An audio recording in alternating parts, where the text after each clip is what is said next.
So let's address it, Weezy. I'm glad you brought that up because that is the turn that I took. So at this point, who gives a who Eboni K Williams is dating? Let's throw that over to the side because it's irrelevant. That's your preference. I agree. And who gives a right? Okay. Did y'all hear that? I don't know if y'all hear that part. She literally said, basically, who cares who I'm dating? I'm going to rewind that real quick because I think that is a very, very, very, very, very, very important aspect of this interview to me that I think kind of ties this all together as to really the overall motive. But let me play this again.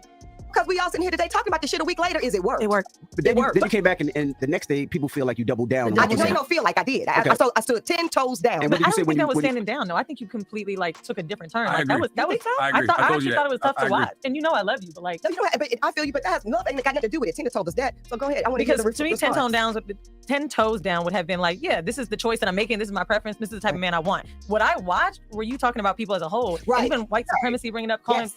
Saying average, like to me, it felt like almost attack on the working class and the people that were in them comments more than it was the man you're looking for. So let's address it, Weezy. I'm glad you brought that up because that is the turn that I took. So at this point, who gives a about who Eboni K Williams is dating? Let's throw that over to the side because it's irrelevant. That's your preference. I agree. And who gives right? So now let's talk about my real work in this world. Okay, I wanted to replay that because I wanted to make sure y'all had it. Up to this point, she's been talking about Black empowerment, building the Black community. We literally, she says, get together. Black community is invincible when we get together. That's actually one of the little subtitles in her book, if you go on Amazon. So all this idea of let's get together, let's join, let's build, let's empower. And then it comes to the topic of her relationships. And she's like, who gives a F who I date? What does it matter? Who cares? If you believe in Black empowerment, who you date is essential to your overall goals. Who you marry is essential. If you believe in a Black community and empowering a Black community in generational wealth, then you actually have to have generations for the wealth to go to. And if you're not even procreating Black kids, then how are you gonna sit here and talk about you believe in Black empowerment? This is why I think, to me, this is not really serious. Because we can talk about all this whole pro-Black, men aren't doing this, men aren't doing that, men aren't doing that. But then somehow when it comes to the topic of relationships and where Black women, white women in general, and especially Black women are failing in relationships, our divorce rate, our low marriage rate, the different challenges that we have, single parent households.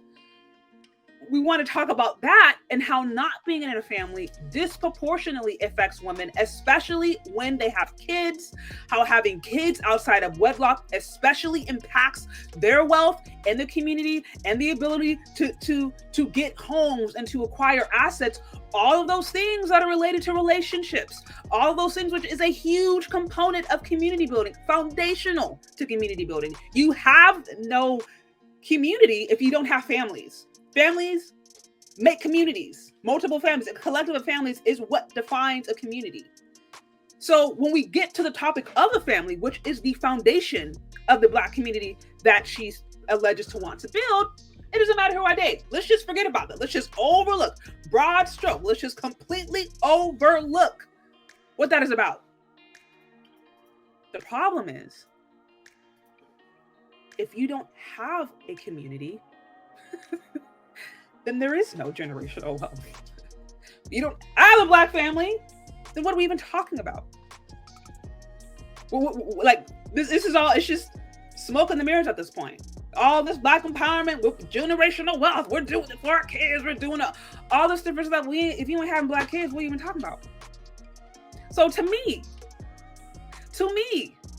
this is why I think this whole thing was kind of bunk. This whole thing was bunk, because I'm like, you really about to sit here and tell me that this is all about some Black empowerment? You really believe in the well-being and the potential specifically of Black men? Notice she doesn't really go into Black men like that. Specifically of Black men. And why? Why does she believe in Black women? Because basically, women who go to college need to have men on their level. That's really the whole premise of her argument. Men who go to college need to have women on their level. She believes in Black empowerment so much that she got engaged to a white man. And again, I'm saying, if you date or marry somebody outside of race, I'm not tripping, whatever, that's fine, do you. But also, you don't need to be leading the conversation. You got a white partner. You know what I mean? You don't need to be leading the conversation of building a Black family when you're not building a Black family yourself. This is why, to me, this entire thing is bunk. This entire thing, in my opinion, is about her promoting her book, Bet on Black, which she just happened to release earlier this year. Surprise, surprise. Not too long ago. And it's like, yes, she is definitely, in my opinion, trying to sell her book, because look at the actions. Do her actions show us that she truly cares not only in the empowerment of the Black community, but of Black men who she says she's advocating for? Does she care about them so much that she's not willing to date and marry one? Really? So that's why I when I listen to this whole thing, I'm like, the way she just skipped over that, as if that is not like a foundational issue to the Black community today, the issue that you do have a high rate of singleness. You do have a high rate of single parent households. And again, this system was not set up for there to be a whole bunch of singles and for there to be especially a whole bunch of single mothers. It wasn't set up for that. So already you're putting yourself at a disadvantage. She just kind of overlooked that. Just kind of overlooked who she's dating, who I go home with every single day, who I live with, who I build my community with. That doesn't matter. It doesn't matter. That's my purpose. It doesn't matter. It's like, no, it absolutely does. Families make communities. If you have no family, you have no community. If you have no Black family, you have no Black community. So you can't be trying to pull this whole, I'm freaking Colin Muhammad, right? Like acting like you're some strong Black nationalist. You believe in the Black cause and the Black, the Black everything, pro-Black, be Black, don't code switch, all this kind of different stuff. Lay it up there with your white, who by the way she broke up with because he decided to quarantine with his kids. This is not made up. This I talked about this yesterday. So that's why to me it's like, this is not serious. This is not a serious conversation. Listen, she has a book. To me, I'm like, it's obvious she's trying to sell the book. If a white millionaire came up knocking on her door tomorrow, she probably would be open to it. And then would probably justify it and be like, look, just because I'm not, this and that, I still do more than y'all dusties out here because I got more money and because I'm talking about it. Whatever.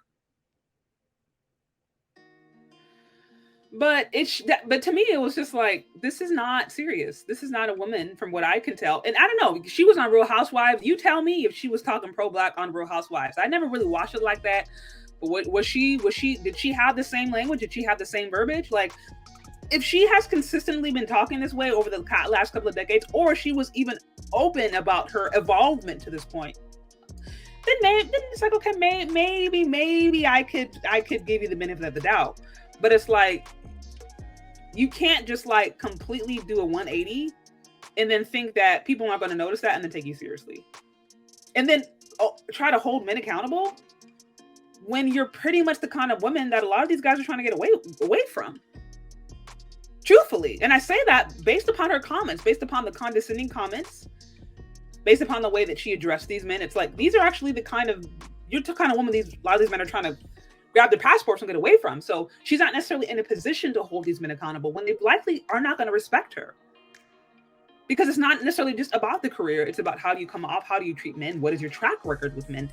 That's what these guys are listening to. So they're not, most men who are thinking about Black empowerment are not going to be going to a single woman, in her 40s who has a history of saying things or alluding to things that are misandrous or disrespectful. Men are not going to be going to a woman like that to try to get some advice. I hate to say it, but if the whole idea here was to empower Black men, you probably need to be working with Black men to do. That's going to be your best bet, is working with other Black men. And that's really, really, really what it's about. So now, this to me was like, we clearly see what this is about. It's about her book that she just happens to have